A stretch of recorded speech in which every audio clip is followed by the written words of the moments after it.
list of thank yous is going to be a little bit longer than Brent's. He gets up here a little more than I do, so I'm going to take advantage of my opportunity to thank some folks, starting with our senior leadership with President Harris and Randall Stevenson and Joe Castiglione. Just without their leadership, none of this would be possible. They're unbelievable. Someone asked, I get a lot of questions from my friends around the NFL curious about the job and how things are going, and I point to that first, that group of men and Coach Venables making this job very enjoyable. The Board of Regents, all our donors, the fans, everyone that supports the program. Hopefully we will be playing one more game out there inside the Palace. That'll be great. Want to thank Coach Venables and the entire staff. I mean, this has been, used the word collaboration a lot at the first press conference, and to see it play itself out has been really fun. It's been really cool. The groups are really coming together. I'm already moving in this 27 cycle. It's just going to keep getting better and better. So that's been great. Coaches have done an unbelievable job, kind of in an era where it's supposed to be transactional now. That's what everyone says. It's, here it's really not. The coaching staff is unbelievable with the relational piece. I truly believe, like, the guys that we end up with at Oklahoma are here for a reason. We're getting the right guys because we're going to sell what we sell, and it's either going to attract guys or it's not. And I think a lot of the guys buy into our coaching staff and our development, and they just really work hard at that part of it. So, and then the front office staff, I'm going to name these guys individually one by one because they've just done an unbelievable job. They deserve the shout out. I'll start with the assistant GMs, Lake Dawson and Taylor Red, Stacy Ford, Drew Hill, Caleb Pearson, our directors, Charlie Parkinson, our college director who's really getting his hands dirty in the portal, has been all fall and continues to right now. And then Patrick Armstrong, TJ Lynn, Logan Armstrong, and Andrew Bauer to round out the front office staff. And then we'll go to the recruiting staff, the recruiting girls, Taylor Baker, Emily Jones have done an unbelievable job. All the student help we get, couldn't do it without those guys. Strength and conditioning staff, Schmitty, James Dobson, the crew have been awesome. Every time we bring all these OVs in, all these people, when we bring these guys on official visits, put so much into it. Jonathan Gress in the sports med staff, Robert Sossaman in sports science, Brooke Helm in nutrition, her staff, Big Wit in the equipment staff, do an unbelievable job, and then Max and Matt in academics and their staff. And then lastly, Lorenda Holston, Caleb Kelly, and Vince Carter in the Soul Mission, which is really the front porch of our recruiting efforts. They do an unbelievable job.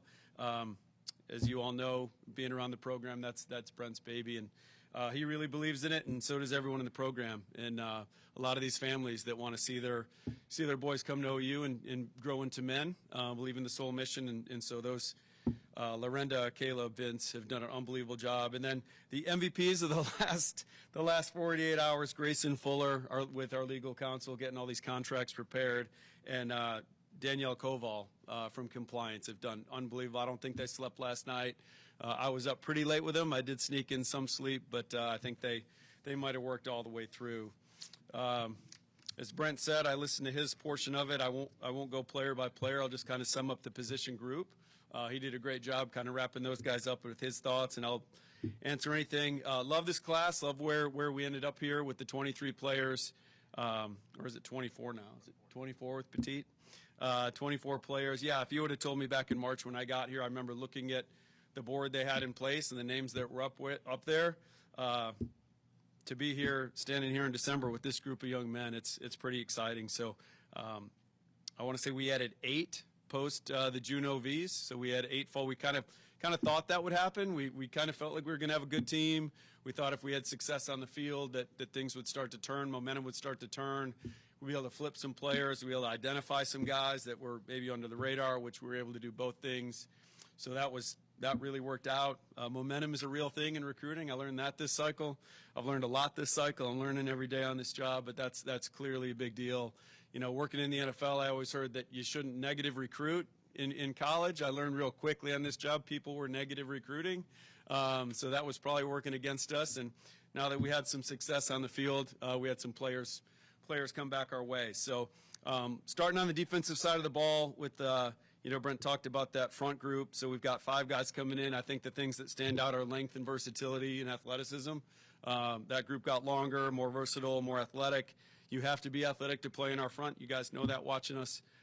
So guys with those movement skills to be able to come off twists and games and those things. So really fun group. Linebackers, man, we got three of these four guys this fall: Dane Bathurst, Jacob Curry, and Christian Moore. I think the thing that stands out with these guys, they are just innately physical. There's some violence in that group. That's one of the pillars of the program. We're looking for violent players. All these guys suit that, including Bo Jandrew. He and his brother Nico just had a great FaceTime with all these guys this morning when they signed. We FaceTimed all of them as a group. Bo and Nico are, as Coach Venables talked about, I think they're going to come in here and make an impact in this program, not just on the field, but the types of guys they are off the field. So that group of Dane and Jacob and Bo and Christian Moore are just a really cool group of players. We're excited about those guys. They're going to be the core of our special teams moving forward. I would expect all those guys to really push for significant roles as freshmen in that capacity. And then in the defensive backfield, Derek Johnson was our only corner. Kind of wish we could have added a couple more there, but I'm excited about the haul we're going to get in 27 without naming names. And then the two safeties, Nico Jandrew and Markel Ford, two of my favorite guys from when I came in here in March. Love the Jandrew brothers. Markel Ford was D.D. Ford was a real favorite of mine. Again, like Brent said, he decided to go somewhere else, and at the last minute, B. Hall, I think our coaches did a great job of staying on a lot of these players, and Brandon Hall deserves a lot of credit for that relationship, and D.D. and his mom circled back, and man, the guy, like Brent said, he played a lot of corner this year, but I see him as a safety, but he does have really nice man coverage skills for his safety, and the common theme with a lot of these guys on defense, they are going to fly around, and I got to watch my words here, but they're going to knock your head off. So it's going to be a fast and violent defense moving forward. It's going to be a lot of fun to watch. Really versatile players. Offensively, starting with Bo, I mean, I think you just say he's a winner. He's never lost a game. Cool to see him in the locker room the other day. He had his arm in a sling. I didn't know what that was about. So he's going to gut it out and play in the state title game this week. But seeing Bo, the cool thing with Bo being so close to home, he's been here basically every week. He's been around this team. He's seen why this team has been successful, the grittiness it's taken for this team to go 10-2, and he's just been around it. You know, it feels like Bo's been a part of this team this fall. A couple of these guys, Noah Best. I mean, there's a few guys that have been, feels like at every game. But for our future leader of this football team, to be around it and see John and see this team has been really valuable. So love Bo Bentley, love all he's about, love the family. They've done a great job with him. Offensive line, another group I wish we could have added a couple more numbers there, but the two we got I really like, Noah Best and Deacon Schmidt. Position versatility is key, and, you know, Deacon's ability to play both guard and tackle, and then Noah more interior guard to center is going to be huge. We can't have any one-position players moving forward. That gets you in a lot of trouble with your roster, so both those guys can move around quite a bit. Deacon Schmidt is just a lot of fun to watch. He is an absolute bully. He's going to be the benchmark moving forward of guys we want to add to this program on the offensive line. Had a great FaceTime with him today. He has had his OU parking spot at high school painted out all fall, which is pretty awesome. He and his family are all about OU. The running backs, Jonathan Hatton to Zephan Walker, two SEC backs. They've got size. They can make you miss. They can absorb contact. They're physical runners. Really excited about those two guys, adding those two guys in the mix. And then at receiver, we had Jaden Petit crossed off here, but now that he's in the fold, it's a really cool group. Jaden Petit, as Brent said, we chased him pretty hard. He was one of my favorite players when I got here in March that was currently on the board. Daniel Odom was committed. Loved Daniel's game. Zizi, and then Jasir. It's a nice group in that they have a really complementary skill set. A lot of people talk about putting together a basketball team at the wide receiver position. Didn't do that intentionally. We were just trying to add playmakers, guys that could do something with the ball in their hands and make plays for the quarterback. So that was the key with that group, and we feel like we added four guys that could do that. And then in the tight end room, Ryder mix, Tyler Ruxer, love Ryder, Texas tough kid, shows up here every week with his cowboy boots on. Unfortunately, he suffered an injury, so he's going to come here and be rehabbing, but we love his toughness. He's what we're all about. And then Rux was a really fun find. We were just scrolling high school track times last year, and I think he was the fastest tight end in the country. Ran 11 flat 100 meters, so that's rolling for a tight end. And so we think we can get some cool playmaking ability out of Tyler. And then Trace Rudd. Our guy now has set the bar pretty high for kicker at this school, but But like Brent said, Trace is wired. They're really similar guys when you're around Trace and you're around Tater. So fun group. Really love the versatility, the violence, the speed, and really the types of guys. You know, we really were dialed in on the types of guys that we want in this program. Football being really important to them. We wanted guys that were great teammates, had presence, had confidence. My past with the Seattle Seahawks, we were really big on just collecting alphas, and you know, so that's something I really was dialed into through the recruiting process. Guys that were ready to come in and play. You know, this is a developmental program. The coaches do a great job with it, but the guys got to be wired right to come in and play right away and be developed. So we feel like we did that. Really like this group. Really like the families of this group as well. I think I've been on the record saying that the families are going to play a key role in our recruiting moving forward.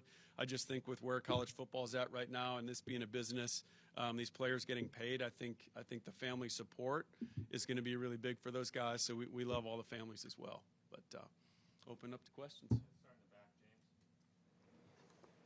James. Jim, we talked to, you know, we're used to, you know, coaches in the day, they did all the recruiting and everything. Since your staff has come on and you guys are integrated in, and you guys do a lot of evaluation, or you work in conjunction with the coaches now, can you give us an idea how all that works and how you come to today and how much you guys have worked together to get to today?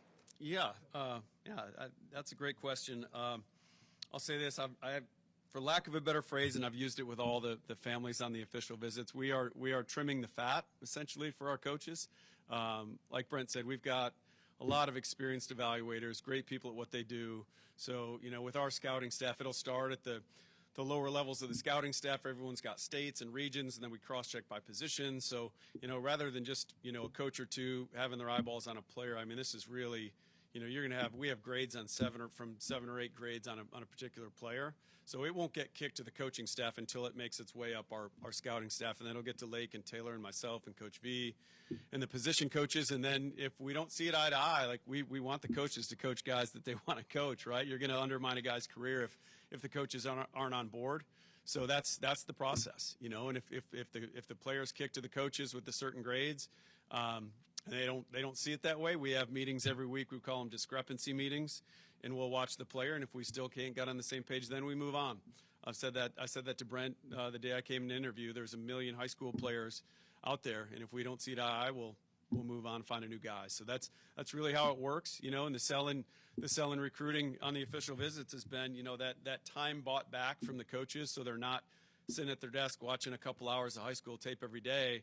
That's more into development. And I think if you talk to our assistant coaches about it, they will tell you that they feel like this is their best season with their guys. And I think that, you know, we haven't, our staff, our front office isn't responsible for putting a lot of the players out there this year yet, but I think we have added value to the program because the position coaches get more time with their players, and certainly Coach Venables gets to do what he does great, and that's coordinated defense. So just giving those guys more time. Yeah, he kind of took a little bit, but I asked Brent about Jake Krell. You talked about size, length, speed. He doesn't fit some of that. He does fit the mentality of the program as far as the George called grimy. Can you touch base a little bit on what he is? Yeah, the physical profile in terms of like length, but you can deviate from that. Not everyone's got to be cookie cutter. But what Jake's got some special stuff, and I feel like when you talk about Jake and you talk about how hard he works, you know, people want to pigeonhole him as like this try-hard guy. That's not it at all. You guys have seen him on tape. I mean, he's shot out of a cannon. I hadn't watched Jake's tape because we've had him in the boat since the summer. I didn't really I spent a lot of time every Monday kind of watching our class and making sure they were playing up to where we thought they were. And I didn't do that with Jake for about the first month of the season. And when I put it on, whatever it was, week 5, week 6, early in October, I was like, I forgot how fast he was coming off the ball. So he's a really good athlete. You don't bend like that and change direction like that without being a high-level athlete. So, yeah, I mean, the goal is, like I said, it's we got to find a quarterback every year. We got to find guys that protect the quarterback and guys that affect the quarterback, and that's Jake. I mean, he's going to get home a ton. We expect him to be a part of that rotation next year as part of those sub-package rotations, getting in there and putting heat on the quarterback. I think that's something he's ready to do right now. So I'm just excited about it. He's up here. His FaceTime today, again, it feels like he's on our team already. You know, we have such familiarity with Jake. just fired up to get him up here. Far right side, Ryan Chapman. You talked about your flow chart, but just when you guys arrived, what was it like this 2026 process, knowing that this class has been worked on for years and years and years to integrate all that and get to today? Yeah, that's a great question, Ryan. Probably it took a little finessing this time around because this coaching staff was already on all these guys. And moving forward, again, this is the collaboration where, like, if a coach gets a call from a coaching friend that, hey, you got to come check out my guy, and it's not someone that has been passed along from the scouting staff, like, of course he comes to us like, hey, my coaching buddy gave me this name. Will you guys watch him?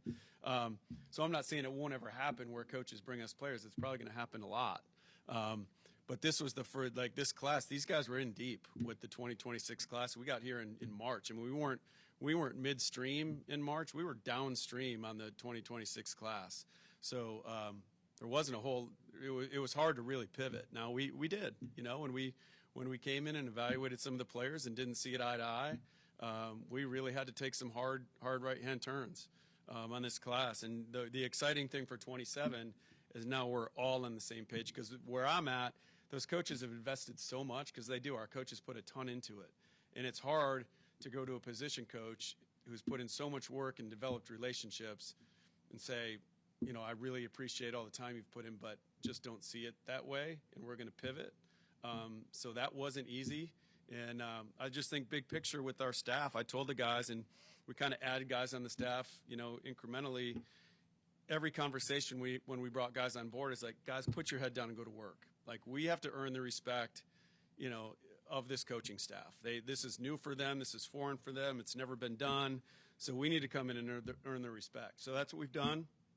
But, hopefully moving forward, there will be less and less of those conversations, because we'll all be on the same page moving forward. I don't know if that answered what you're asking, but. Hey, left side, Jesse. Yeah, Jim, you mentioned momentum being a real thing in recruiting, and the team success playing a role. I was just curious, over the last month, as this team was getting some big wins, particularly on the road, just how much did that have an impact on this recruiting class? And maybe what have you learned about seizing on that kind of momentum when it comes to putting a class together? Yeah, I was so nervous the other night against LSU. As the clock was ticking down, I'm thinking, okay, we're either going to the playoff, and for the rest of the recruiting cycle in 27, we're going to be able to put the college football playoff logo on our recruiting materials, or we're going to another bowl game. So that was big. Yeah, momentum's huge. It makes sense, right? But my prior life, I didn't really think about recruiting and what matters, and but to live it out this year, to go from this team being 6 and 7 to flipping it, going 10 and 2, yeah, it's unbelievable. It's made a huge impact. Stay over here, Bob. Yeah, Jim, last month seeing quarterbacks flip like crazy. Just the process of getting Bo and just having him as the firm foundation like this entire time. Yeah. So when I got here, we had another quarterback committed. So it's another one of those situations last spring where we were, things were delicate. Like, this isn't easy. These are young men. These are families. And so there's some sensitive circumstances, but we've been with Bo now. Gosh, again, he just feels like part of the program. So I think it's out there. There's pictures of Bo in his Tommy Harris jersey, and the family being OU people. We didn't take that for granted in recruiting. I promise you that. When you're going up against two power programs like we were for Bo, I mean, we didn't take anything for granted. But and you can't down to the last minute. I mean, you see big time guys are flipping right now at that position. So we were, it was still, we felt good, but it was great to get the everything in today on Bo, and to get him on the FaceTime with a big smile on his face, and he's fired up to be a Sooner. So. Yeah, we're just excited to get him here. It's nice that he's right in our backyard. Again, it just feels like he's been part of our program. We never lost contact with Bo, and we don't lose contact with any of our guys, but physical contact sometimes. When guys are in remote locations. But it was good having him down the road. Back to the right side, Barry. Yeah, Jim. It seems to me that one of the big keys to this team in 25 is the retention, especially on defense, of a lot of players been there a long time. It's a hard thing to do in this day and age. You've done it on some degree here. What is your role going forward in trying to make sure that continues? And you've mentioned recruiting the right kind of guys. Brent talks about it all the time. how can you do that in your role, making sure you get guys that want to be here long haul?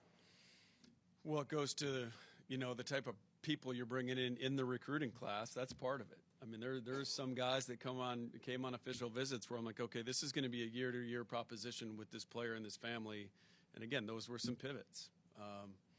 So you're looking right off the bat with stability, the type of people. And then I think the culture helps us retain more than anything. And when I interviewed for the job and they were 6 and 7 and I'm in here in March, that did not feel like a 6 and 7 building to me at all. I could tell the culture had been set. Coach Venables has done an unbelievable job. The coaches have done an unbelievable job. Again, their relationships with these players, where our staff comes into play there. Again, we're watching all the tape. We're doing the heavy lift on the eval side. We're trimming the fat. So these guys spend so much time with their position coaches. That helps. In my role, I've downloaded with everyone in every corner of the building already on the entire roster, like sit-downs, had them grade players in different specific areas. So when I do meet with the players or the agents or their families, who's ever representing them, I know where the whole building stands on these guys. And yeah, it's going to be key keeping it together. There's no doubt. This is a really well-connected team, and there's a reason why this team is 10-2 right now, and it's because of the brotherhood, and that's been a really cool part of having this 26 class up here as much as they were. Is they saw it. They saw how important when I would speak to the different groups that would come up here on Saturdays for games, I would say this is great for us because like a lot of schools preach brotherhood, a lot of schools preach family and all that. Well, guys, you're getting ready to walk out in the stadium and see it. I said, watch when the offense is coming off the field and the defense is, and the exchanges coming on and off. Like, these guys are really connected. So I'm not just sitting up here blowing smoke. I mean, it's a real thing at OU. And again, the families and the players that want to buy into that and want to be a part of that culture, they value what we are. If you're about different stuff, if you want a flashier program or a flashier city or anything like that, then you're not for us, and I'm great with it. I'm great. The guys that end up at OU are going to be here for a reason. Those are the guys we want. Jim, you mentioned having to deal with some of the negative recruiting with the team coming off a 6 and 7 campaign when you got here. Just what were the challenges of combating that over these last 7-8 months? Certainly never shot back.